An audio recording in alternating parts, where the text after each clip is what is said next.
পুলিশের হাতে ধরা পড়ে অবশেষে নিজেকে বাঁচাতে কঠিন সত্য প্রকাশ করলো ইরা। যে সত্যটা শোনার পরে তো দীপা সহ বাকি সকলেরই মাথা পুরো ঘুরে গেল। হ্যাঁ বন্ধুরা, অনুরাগের ছোঁয়ার আগামী পর্বতে আমরা ঠিক এমনটাই দেখতে চলেছি।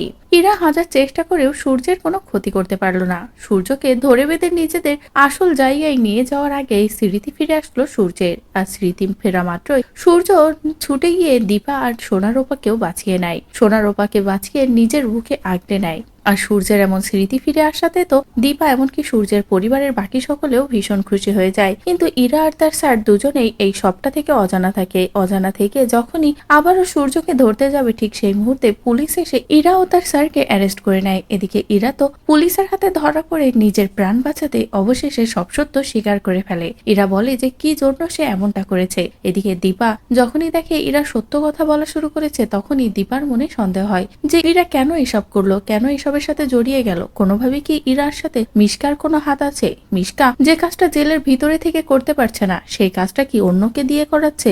আবারও কি মিশকা আমার আর ডাক্তারবাবুর ক্ষতি করার জন্য এই সবটা করেছে?